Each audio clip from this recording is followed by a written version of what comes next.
안녕하십니까. 2022년 제4기 죽음 그리고 미래의 소망이라는 책의 마지막 오늘 공부가 되겠습니다. 문답식으로 풀어보는 교과 공부 제14과 마지막 2022년도를 장식하는 제목은 모든 것이 새롭게 된다는 제목입니다. 자, 그러면은 제14가 모든 것이 새롭게 된다는 것은 무엇인가? 우리는 이것을 갖다가 새롭게 되는 것을 새 하늘과 새 땅이라고 성경적으로 알고 있습니다. 오늘의 기억절은요, 계시록 21장 5절에 있는 말씀이 되겠는데요.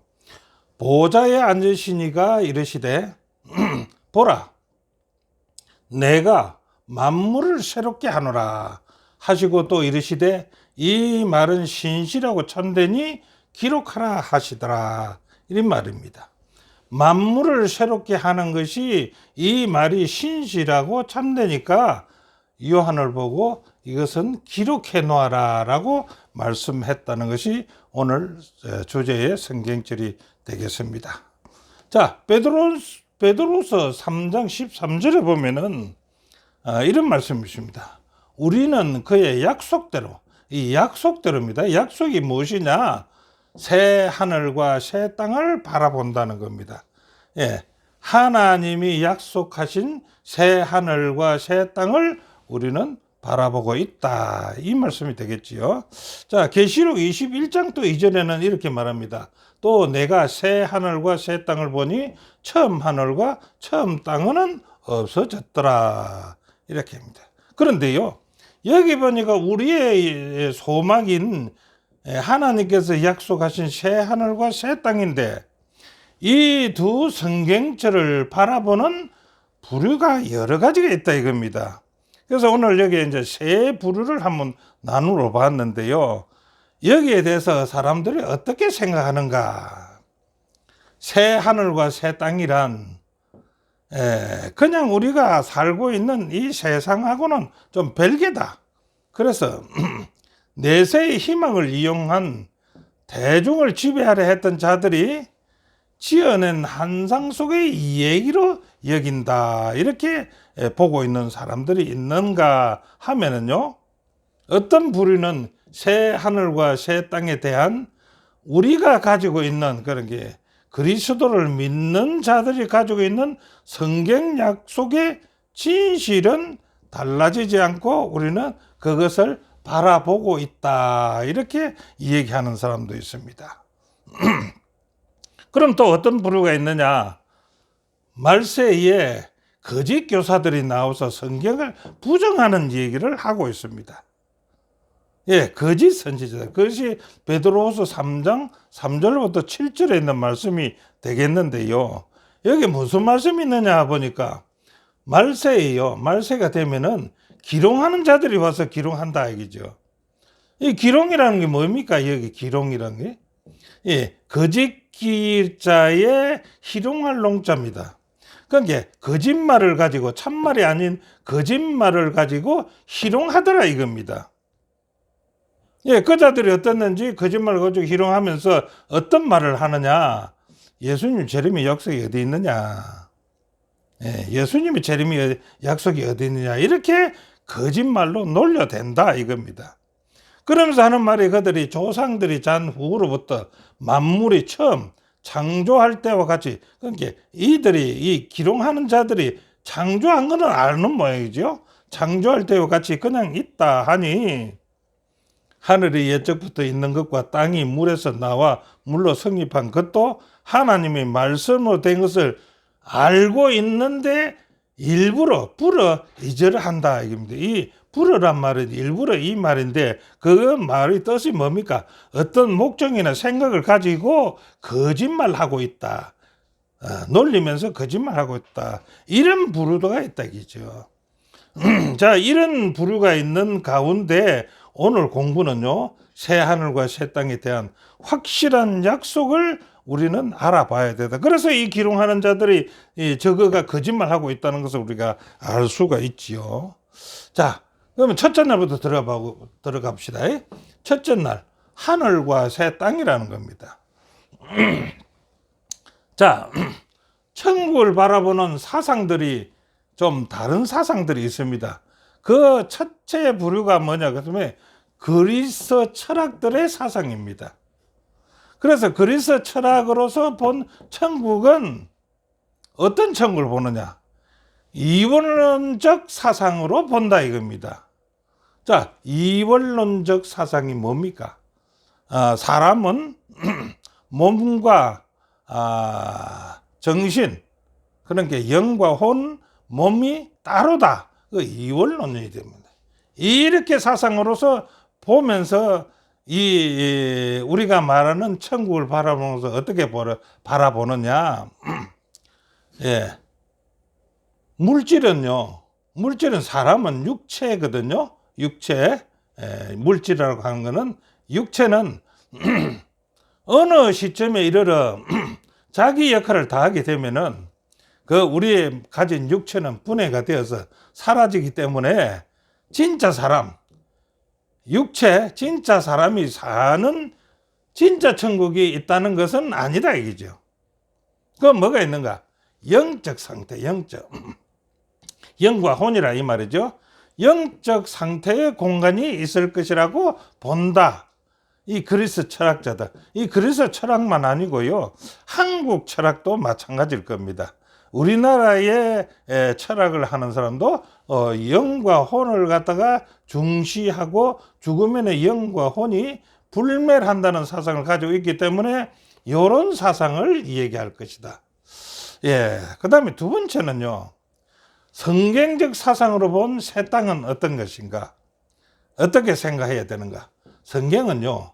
매우 구체적인 언어로서 죄의 흔적이 존재하지 않는 천국에 대해서 분명하게 묘사를 했습니다. 그리고 묘사만 한 것이 아니고 약속까지 했다는 겁니다. 예. 그래서 이것이 지금 우리가 바라보고 있는 성경이 구체적으로 분명하게 약속을 한 이 천국에 대해서 성경은 어떻게 얘기하는가라고 한번 보자 이겁니다. 그래서 두 번째는 성경에 대한 천국에 대한 성경적 증거입니다. 이거는 성경에 이제 몇 가지를 찾아봐야 되는데요. 이사야 65장 17절부터 25절, 66장 22절부터 23절, 베드로서 3장 13절, 계시록 21장 1절부터 5절, 이 정도만 찾아봐도 아주 분명한 이 얘기를 하고 있습니다. 자, 새 하늘과 새 땅, 천국은 창조하는 것입니다. 하나님이요. 자, 이사야 65장 17절을 보니까 보라 내가 새 하늘과 새 땅을 창조하나니. 예, 새 하늘과 새 땅을 다시 만들겠다는 겁니다. 그 다음에요. 앞으로 미래는 이 새 하늘과 새 땅에 들어갈 우리의 미래는요. 이사야 66장 22절 23절에 있는 말씀인데요. 나 여호와가 말하노라. 나의 지을 새 하늘과 새 땅이 내 앞에 항상 있을 것 같이 너희 자손과 너희 이름이 항상 그곳에 있을 것이다 이거죠. 항상 그곳에 있을 것이다. 여호와가 말했다. 이렇게 합니다. 자, 그러면요. 현재는 우리는 어떨까요? 현재 우리는 베드로서 3장 13절에 이렇게 말합니다. 우리는 그의 약속대로 무슨 약속입니까? 새 하늘과 새 땅을 짓고 거기에 그리스도인이 갈 것이라는 그 약속대로 의에 가는 바 새 하늘과 새 땅을 우리는 지금 현재 어째요? 그 약속대로 바라보고 있다는 것입니다. 우리는 지금 바라보고 있습니다. 그 다음에 계시록 21장 1절부터 5절에 보면은요. 정확하게 천국이 있다는 거, 새하늘과 새 땅이 있다는 거 분명하고 확실하게 기록해 놓은 이 성경절이 있습니다. 이거 다 읽으려면 시간이 걸리니까 여러분들이 한번 찾아 읽어 보시기 바랍니다. 자, 그러면은 새 땅을 소개했거든요. 새 하늘과 새 땅을 소개했는데 거기에 좋다고 하는데 거기는 그러면 없는 것이 있는가? 없는 것이 있다는 겁니다. 그게 없는 것이 어떤 것이 있는가? 산상본 17페이지에는 없는 것을 이렇게 씁니다. 없는 것도 있고 있는 것도 있는데 없는 것은 뭐가 있느냐? 거기는요, 실망하는 것이 없다는 겁니다. 그리고 슬픔도 거기는 없다는 겁니다. 새하늘과 새 땅에는 죄도 없다는 겁니다. 새하늘과 새 땅에는요, 병들었다고 말하는 사람도 없다는 겁니다. 새하늘과 새 땅에는 장래 행렬도 없고 죽음이 없어지는 게. 그 다음에 단식도 없고 죽음도 없고 이별도 없고 마음 상하는 일도 없다는 겁니다. 이 세상에 살면서 마음 상하는 일이 얼마나 많습니까? 그리고 아프다고 말하는 사람은 얼마나 많습니까? 그러나 그곳에는 이런 것은 없다는 겁니다. 그럼 있는 거는요? 있는 거는 간단합니다. 뭐가 있느냐? 우리가 바라볼 수 있는 하나가 있는데 그게 뭡니까? 예수님이 거기 계신 거예요. 예수님이. 예, 하늘에 우리가 새 하늘과 새 땅에는 예수님이 우리와 함께 계신다는 겁니다. 그 다음에 예수님이 계시기 때문에 그곳에는 평화가 있다는 것입니다. 그래서 있는 것은 뭐 다른 거 말할 필요 없지요. 예, 이렇게만 있으면 만족하지 않겠습니까? 자, 없어야 될 거는 전부 다 없습니다. 예, 저자는 교훈을 이렇게 이야기합니다. 천국을 영적인 세상으로 이해하며 그 실제를 부인하는 세상의 가르침과는 달리 있어요. 성경은 매우 구체적인 언어로서 죄와 흔적이 존재하지 않는 천국에 대해서 묘사했습니다. 우리는 지금 그것을 보았습니다. 자, 두 번째는요. 하나님의 성전에서. 예, 하늘에 있는 하나님의 성전이 열린 성전 안에 하나님이 언약궤에 보이더라. 예, 우리 성경에는요, 하나님의 성전, 하늘의 성전이 있다는 말 많이 합니다. 특별히 계시록에서요. 그런데 하늘에 있는 하나님의 성전에 대해서 다른 말로 하는 사람들이 있다 이겁니다. 성경적이 아닌 얘기를 하는 것이 있다는 겁니다. 그 첫째가 뭐냐? 하늘나라는 하늘 자체가 하나님의 성전이 된다. 하늘 자체가 하나님의 성전이다. 또 어떤 부류는요, 아니다. 하나님의 성전은 특정한 장소에서 지정되어 있는 장소가 있다. 그것이 하나님의 성전이다. 이렇게 이 얘기를 한다는 겁니다. 그럼 뭐 이런 얘기가 있다면은 이것을 갖다가 우리는 어디서 답을 찾아야 됩니까? 성경에서 답을 찾아야 되지 않습니까? 그래서 성경에서 답을 한번 찾아보자 이겁니다. 예, 계시록 4장 2절부터 6절, 계시록 7장 9절부터 15절, 계시록 15장 5절부터 8절을 요약하면은 이렇게 됩니다. 이 성경지를 다 적으면은 뭐 복잡하니까 간단해서 한번 요약을 해보면은 이렇다고 봅니다. 하늘에는요, 유리바다가 있는 곳이 있어요. 그 유리바다가 있는 곳이 새 예루살렘이라는 겁니다. 그 성이 있는데 그 예루살렘 성 안에는요, 하나님의 보좌가 있는 특정한 장소, 성전에 대해서 기록하고 있거든요. 위에 성경절을 보면은. 예, 그 다음에 그곳에서 각 나라와 족속과 방언과 백성과 방언에서 나온 큰 무리의 성도들이 하나님을 영원토록 경배하는 장소를 요한은 보았다고 기록하고 있습니다. 예, 보았어요. 어떤 것이요? 많은 무리들이 하나님을 영원토록 경배하는 장소를 보았다는 겁니다. 이것이 하나님의 성전이라는 겁니다. 그런데요, 또 문제가 하나 생깁니다. 세 번째 보면 계시록의 성전에 관한 두 상반된 구절을 있거든요. 그걸 우리는 어떻게 이해를 해야 되는가? 예, 계시록 7장 15절에는 그런 구절이 있습니다. 구원받은 허다 무리가 그의 성전에서 밤낮 하나님을 섬기더라 하고 요한은 계시록 7장 15절에 그렇게 기록했습니다. 그런데 세월이 좀 쭉 흘러가서 계시록 21장 22절을 보니까 또 다른 이야기를 합니다. 여기는 분명히 그 성전에서 밤낮 하나님을 경배하더라 해놨는데 그 새 예루살렘에서 성전을 보지 못하였더라 이렇게 얘기를 합니다. 그럼 여기는 성전이 있다라고 이야기하고 여기는 성전을 보지 못했다고 한다면은 이건 어찌된 사실이냐? 이거 우리가 이제 정확히 좀 알아봐야 될 거 아닙니까? 여기에 대해서도 여러 가지 견해가 있는데요. 우리 성경 주석에서는 이렇게 말합니다. 지상 성소는 하나님이 거하는 장소를 상징하여서 만들었습니다. 모세를 시켜서 너희들과 내가 같이 있고 싶으니까 나를 위해서 성소를 하나 지어라 했지 않습니까? 그런데 그 목적은 죄 때문에 아담과 하와는 에덴 동산과 하나님의 면전에서 쫓겨났습니다. 죄 때문에요.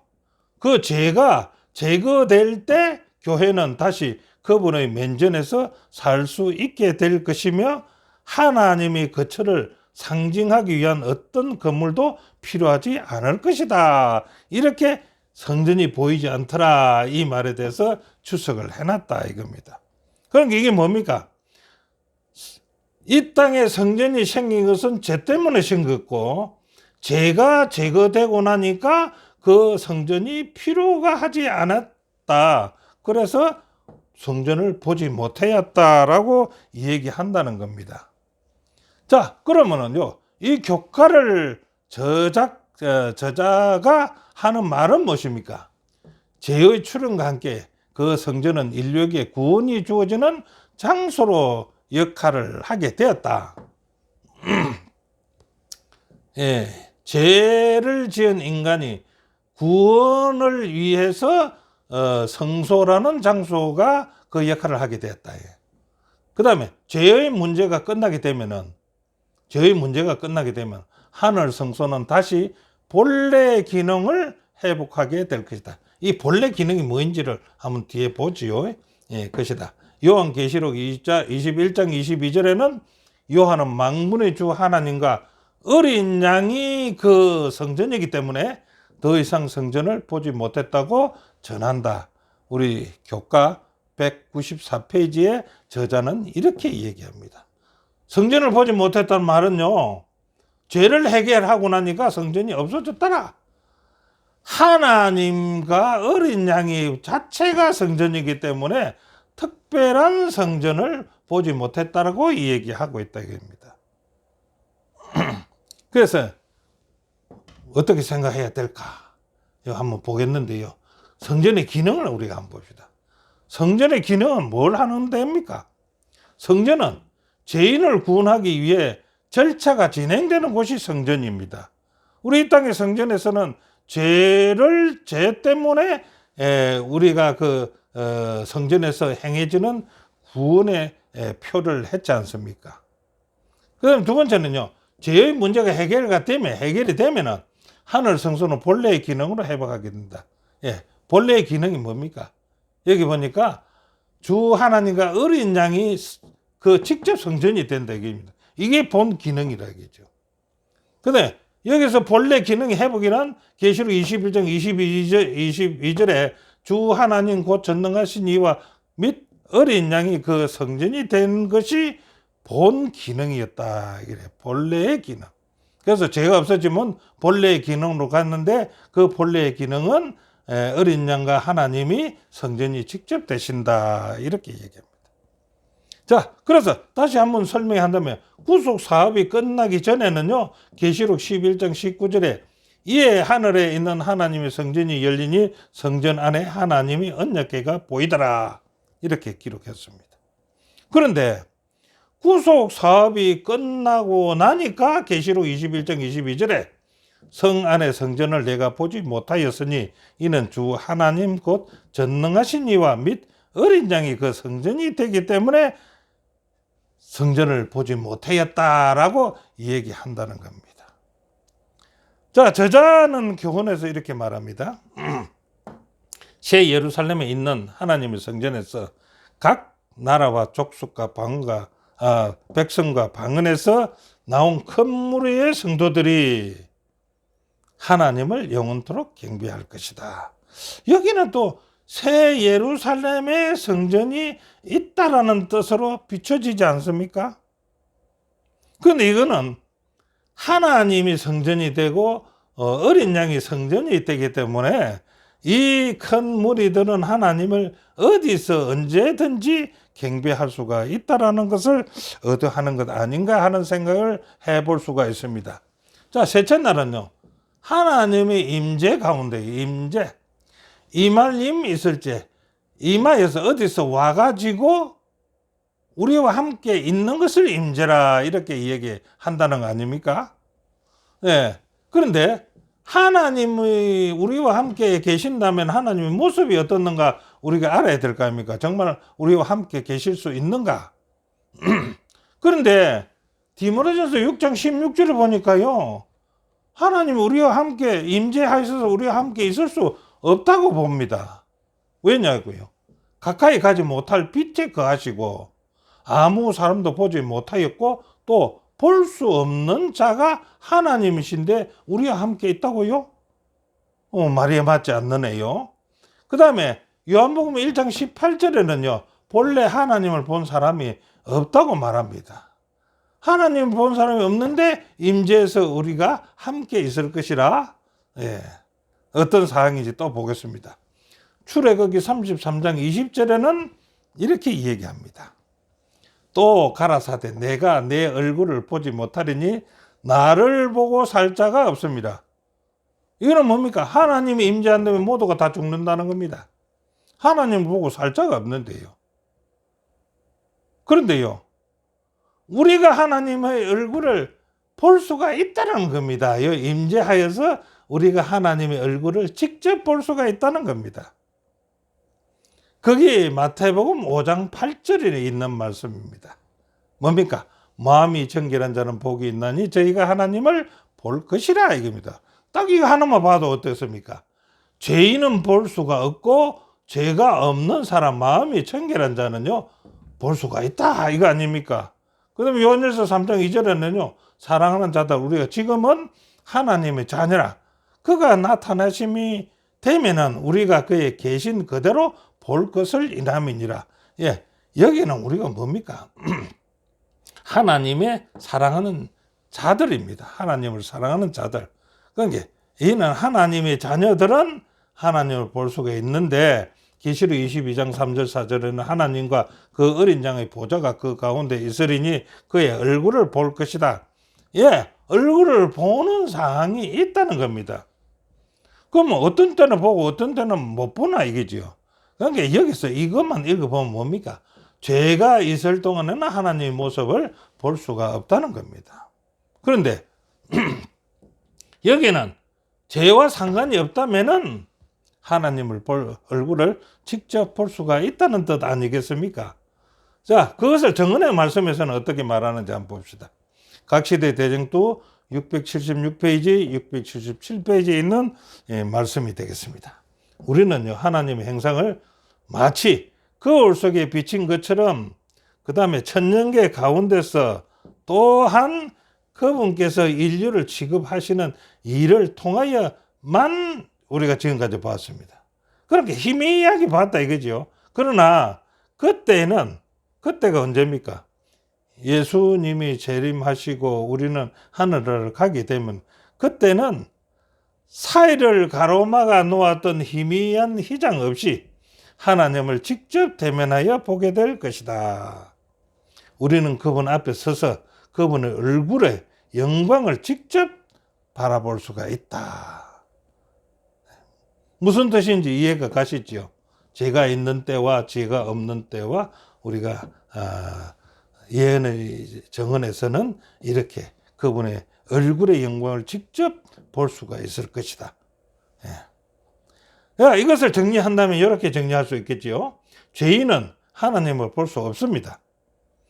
하늘나라에 가면은 하나님을 대면하여 본다는 것이 여기에 있는 내용이다. 이렇게 이해를 하시면 좋겠습니다. 예. 자, 그 다음에 우리가 하나님을 대면하여 보려면은 우리가 하늘나라 가야 대면하여 볼 것 아닙니까? 보려면 우리는 어떻게 해야 할까요? 그런 산상보훈 27페이지에 있는 말씀을 가지고 왔습니다. 자, 산상보훈 27페이지에 있는 말씀은요, 마음이 정결한 자들은 하나님이 이 세상에서 그들에게 주신 시간 동안 마치 그분이 눈앞에 계신 것처럼 생애한다. 어떤 생애를 한다고요? 마음이 정결한 자들은 생애가 요렇다는 겁니다. 그분이 눈앞에 계신 것처럼 마음이 정결한 자들은 이 세상에서 지금 생애를 한다는 겁니다. 자, 우리는 과연 이렇게 생애를 하고 있는지 모르겠습니다. 이렇게 해야 우리가 볼 수가 있거든요. 그들은 또한 아담이 에덴 동산에서 하나님과 동행하고 얘기할 때 그랬던 것처럼 장차 불멸의 상태에서 하나님을 직접 만나서 대면하여 보게 될 것이라고 했습니다. 자, 고린도서 13장 12절에는 우리가 이제는 거울로 보는 것 같이 희미하나 그때는 얼굴과 얼굴을 대하여 볼 것이라고 성경은 기록하고 있습니다. 자, 저자는 또 우리에게 이렇게 교훈합니다. 구원받아 하늘에 들어가게 될 모든 성도들은요, 하나님을 대면하여 보게 될 것인데 그와 같은 최고의 특권을 누리기 위해서는 지금 우리의 마음이 어떻게 되어야 됩니까?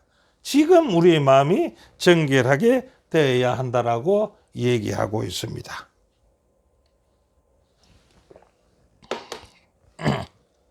자, 그 다음에 넷째 날을 봅시다. 넷째 날은 다시는 사망이나 눈물이 없다라고 합니다. 네, 주제 성경지를 한번 챙겨봤는데요. 계시록 21장 4절 모든 눈물을 그 눈에서 씻기시며 다시 사망이 없고 애통하는 것이나 곡하는 것이나 아픈 것이 다시 있지 아니하리니 처음 것들은 다 지나갔다라고 얘기합니다. 자, 이 성경절이 다시는 사망이나 눈물이 없다는 거 아니겠습니까? 자, 그러면 사망이나 눈물이 없다는 것을 우리가 어떻게 이제 공부를 좀 해봐야 되겠는데요. 자, 성경을 보면은, 우리가 배치되는 주장들이 있습니다. 성경과 다르게 이해하는 주장들이 있다 이겁니다. 그 다르게 주장하는 게 뭡니까? 우리가 지금까지 좀 배우고 나온 게 있는데 그 영혼 불멸설입니다. 그런데 그것이 아직까지 우리가 영원히 불타는 지옥불이 있다는 것이 사실이라고 한다면은 성경에서 말하는 새하늘과 새 땅은 어떻게 될까요? 자, 그래서 여기 보면 새하늘과 새 땅에는 다시는 사망이 없고 애통하는 것이나 곡하는 것이나 아픈 것이 다시 있지 아니하리니 라는 성경의 가르침하고 요 성경처럼 완전히 배치가 됩니다. 완전 달라진다 이겁니다. 이것이 있다면 이게 천국이 되겠느냐 이거지. 그리고 성경이 말하는 거하고는 안 맞지 않느냐 이렇게. 그래, 만약 영원히 불타는 지옥불이 있다는 것이 사실이라면은 성경의 진리를 오해하게 됩니다. 이게 사실이라면은 성경의 진리가 잘못됐다고 얘기할 수밖에 없다 이겁니다. 왜 그렇습니까? 성경에 이런 말씀하십니다. 계시록 20장 14절에요. 사망과 음부도 불못에 던지우니 이것은 둘째 사망 곧 불못이라. 둘째 사망이 어떤 불못이라고 얘기하느냐 할 것 같으면요. 사망도 불태워 죽게 하고 음부도 불태워 죽게 한다 이겁니다. 그래서 이 이후로는 사망이라는 것이 없다. 죽는 것이 없다 이겁니다. 죽는 것이 없으니까 음부도 없다. 음부도 없다는 게 우리는 음부를 갖다가 여러 가지로 표현하는데 영원히 불타는 지옥불을 갖다 음부라고도 얘기한다 아닙니까? 이거 다 불타고 없는데 무슨 지옥불이 영원히 불타는 지옥불이 있을 것이라 이렇게 얘기하느냐 얘기입니다. 어느 것이 맞냐 이겠죠. 두 번째는요. 사망의 원칙은요. 죽는다는 것은 원칙은 우주에서 죄와 죄인을 완전히 근절시키는 것이다 이거죠. 완전히 근절시키는 것이다. 그런데 지옥에서 산다고요? 이 지옥에서 산다는 말 아닙니까? 안 맞다는 얘기입니다. 근데 세 번째 반박을 한다면은요, 영원히 불타는 지옥이 있다면은요, 우리 성경을 기준에 보면 우주는요, 원래의 완전한 모습으로 회복되기 위해서 만들어진 게 구속 사업이거든요. 그런데 우주가 완전한 모습으로 돌아가지 않았다는 얘기 아닙니까? 여기 있다면, 이게 사실이라면, 그래서 이거는 뭡니까? 영혼 불멸에서 말하는 영원한 지옥의 불은 없다. 결정적으로 말씀을 하셔도 좋다는 겁니다. 예, 성경이 이제는 새하늘과 새 땅을 그리는 그림을 우리가 이제 한번 살펴보자겠죠. 예, 사망이 없고 눈물이 없고 슬픔이 없는 새하늘과 새 땅을 앞에서는 그것이 사항이 좋지 못한 사항이 있지만 이제는 새로운 그림을 한번 그려보자 이겁니다. 자, 우주는요 본래의 완전했던 모습으로 회복시키는 그림을 한번 그려보자 이겁니다. 그것이 뭡니까? 우리 성경에서 말하는 새하늘과 새 땅을 우리 그림을 한번 그려보자. 근데 그 그림을 그리니까 뭐랍니까? 이사야 25장 8절에는 그 그림에는 새하늘과 새 땅의 그림에는 사망을 영원히 멸하실 것이다. 사망이 없다는 겁니다. 거기에는. 그 다음에 두 번째는요. 계시록 7장 17절입니다. 예수님이 우리의 목자가 된다는 겁니다. 예, 새로운 그림에는 예수님이 우리가 목자가 돼서 생명수 샘으로 인도하시니까 더 이상 말할 게 있겠습니까? 예, 그리고 새로운 그림에는요. 모든 눈물을 그 눈에서 씻기시며 다시 사망이 없고 애통하는 것이나 곡하는 것이나 아픈 것이 다시는 있지 않는 세계를 만든다는 겁니다. 이것이 성경이 그리는 새로운 그림입니다. 예. 자, 새 그림을 그린 새 하늘과 새 땅에 없는 것들. 새로운 하늘과 새 땅에서 없는 것들이 있는데, 이 앞에서 한번 살펴보았습니다만은 각 시대의 대정투 676페이지에 있는 말씀이 되는데요. 하늘의 분위기 속에는요, 고통이 존재할 수가 없다는 겁니다. 새로운 그림을 그린 그곳에는 눈물도 없다는 겁니다. 장려 행렬도 없고요. 슬픔의 흔적도 없고요. 다시 사망도 없고, 애통한 것도 없고, 곡하는 것도 없고, 아픈 것도 없고. 그래서 처음 것들, 아프고, 고통당하고, 죽음이 있던 그것들은 다 지나갔습니다. 그 거민은 내가 병들었노라 하지 아니할 것이라 라고 우리 계시록 21장 4절, 이사야 33장 24절에 있는 말씀을 요약해 보면 이렇다. 이렇게 얘기 드리고 싶습니다. 자, 교훈은요. 비록 현재의 삶이 우리를 고통스럽게 할지라도 현재의 삶은 고통스럽지요. 우리는 하나님께서 최후의 심판에서 모든 인간을 공평함과 사랑으로 대하실 것이라는 사실을 믿을 수가 있다는 겁니다. 새 그림을 그린 그 하늘과 새 땅에는 이렇다 하는 것을 말씀을 드렸습니다. 자, 다섯 번째요. 하나님의 이름이 그들의 이마에 있다. 이런데 하나님의 이름이 그들의 이마에 있다. 요건 주제 성경절 한번 찾아본다면은 계시록 22장 4절인데 그의 얼굴을 볼 터이요. 그 얼굴을 보는 자들은 그의 이름도 저희 이마에 있으리라. 예, 하나님의 이름이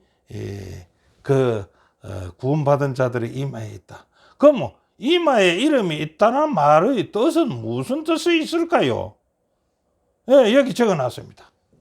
저희 이마에 하나님의 이름이 있다는 그 뜻은 이마는 하나님의 사상을 얘기하는 것이고 그 이름은요 하나님의 소유권을 인정하는 상징적 표현이라는 겁니다. 그래서 이마에 이름이 있으면 그는 누구 거라고요? 하나님의 소유입니다. 하나님의 소유. 하나님의 자녀라는 겁니다. 예. 그런데 그 이름이 이마에 적혀 있다는 것은 하나님의 사상입니다. 하나님의 사상. 예. 이러면 볼일 다 봤겠지요. 예. 하나님께서는 당신의 피조물들에 대한 다함없는 사랑의 표현은 십자가로서 했는데, 이제는 이러한 이마에 이름이 적힐 수 있는 사항은 하나님의 사랑의 표현으로서 이루어졌는데, 그 하나님의 사랑을, 다함 없는 사랑을 한번 살펴보자는 겁니다. 그게 뭡니까? 첫째, 루시퍼에 대한 하나님의 사랑이라는 겁니다. 예, 루시퍼에 대한 하나님의 사랑은 어떤 사랑일까요? 예, 계시록 12장 8절을 한번 제가 여기 가져와 봤는데요. 이기지 못하여 다시 하늘에서 저희의 있을 곳을 얻지 못한지라, 이렇게 그 성경 계시록 12장 8절에 있습니다. 이 말은 무슨 말입니까? 루시퍼가 하늘에서 반역을 일으켰는데, 그 반역에서 하나님과 다투어서 이기지 못해서 하늘에서 저희가 있을 곳을 찾아보니까 이제 더 있을 곳이 없으니까 어떻겠습니까? 그들이 땅으로 내려온 겁니다. 이게 하나님의 사랑이냐 이게입니다. 이게 사랑입니다. 왜냐하면 하나님이 루시퍼를 쫓아내지 않았다는 얘기입니다. 저희들이 하나님이 하늘에서 있을 곳이 없어서 내려온 것이지 하나님이 쫓아내지 않았다. 그게 하나님의 사랑이라는 겁니다.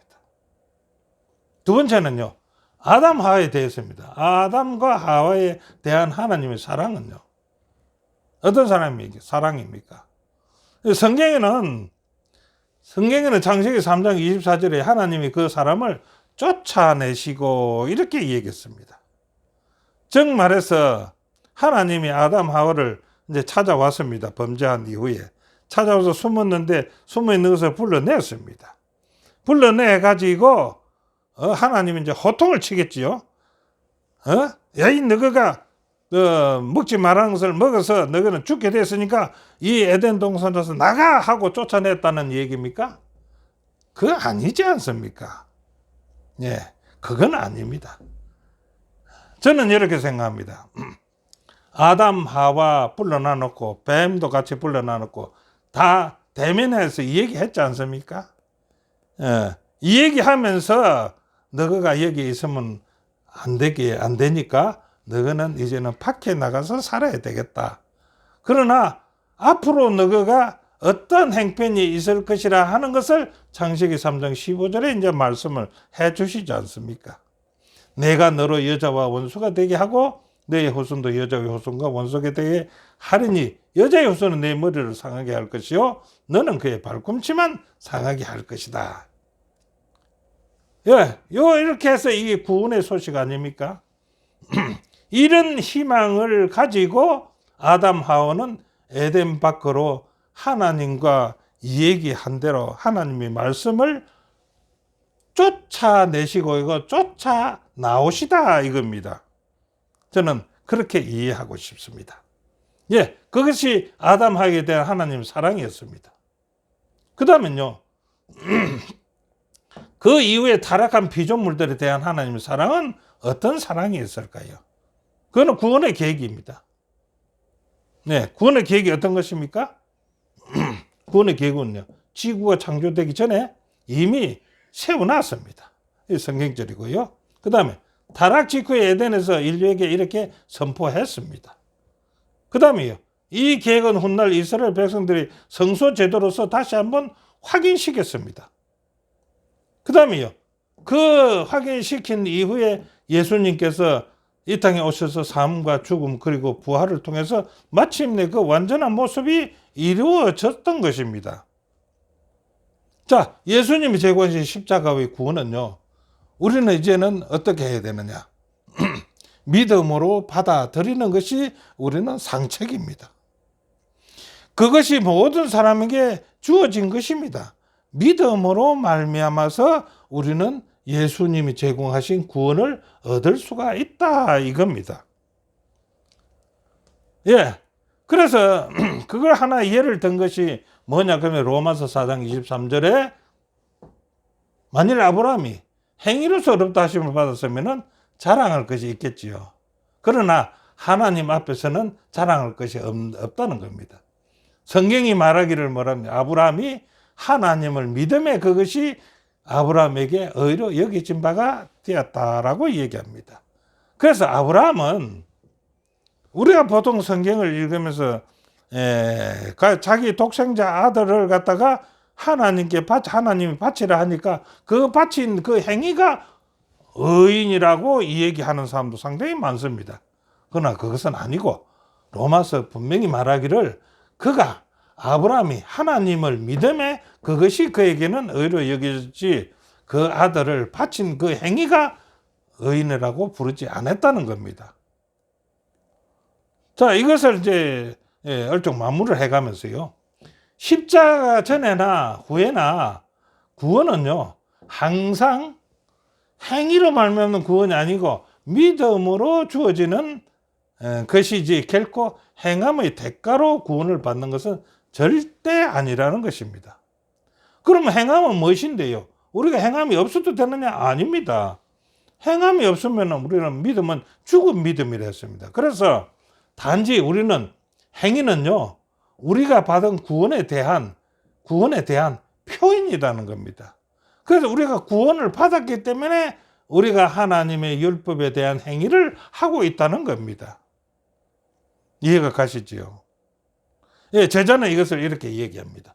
이것이요, 믿음으로 구원받은 자는 바로 우리들의 이마에, 이 구원받은 자들은 이마에 하나님의 이름이 기록되어 있다는 말씀의 의미다. 만일 지금입니다. 지금. 여러분이 듣고 있는 이 지금, 우리 이마에 그분의 이름이 기록되어 있고, 그분으로부터 돌아서지 않는다면, 우리 이마에 그 이름이 있고, 그분으로부터 이제는 돌아서지 않는다면, 돌아서면 문제가 되죠. 돌아서지 않는다면 그 이름은요, 새 하늘과 새 땅에서도 기록되어 있을 것이다. 라고, 우리 교과책 201페이지는 저자는 말하고 있습니다. 그래서 지금 우리가 있다면요, 우리가 예수님 버리지 않으면 우리는 새 하늘과 새 땅에 가서도 그 이름이 있을 것이다. 이겁니다. 자, 저자는 교훈을 이렇게 합니다. 구원은 오직 믿음으로 주어지는 것이지 그 사실을 받아들이고 하나님께 순종하는 모든 자들의 이마에는 하나님의 이름이 기록될 것이다. 라고 말씀하고 있습니다. 자, 결론을 들어가겠습니다. 결론은요, 이렇게 했더라고요. 성경은 매우 구체적인 언어로 새하늘과 새 땅에 대해서 설명을 하고 있습니다. 오늘 이제 이렇게 쭉 공부를 하면서 봤지요. 그래서 모든 구원받는 의인들은요, 죄의 흔적이 완전히 사라져버린 아름다운 땅에서 영원토록 하나님을 경배하고 찬양하면서 살게 될 것이라는 겁니다. 여기 우리가 다 참여해야 될 거 아닙니까? 예, 우리는 그 나라에 들어가기 위해 매일 우리의 마음을 깨끗하게 하며 믿음으로 하나님의 약속을 붙들고 살아야 될 것이다 라고 저자는 얘기합니다. 저는 이렇게 말하고 싶습니다. 새 하늘과 새 땅은 반드시 올 것입니다. 이는 소설이 아니라 이겁니다. 그래서 오늘도 우리는 이 소망으로서 이 어렵고 힘들고 병든 아픈 세상에 살아가자, 이렇게 저는 말하고 싶습니다. 우리는 소망이 있기 때문에요. 오늘 공부는 여기까지입니다. 예, 함께 공부에 참여해 주신 여러분들을 대단히 감사드립니다. 감사합니다.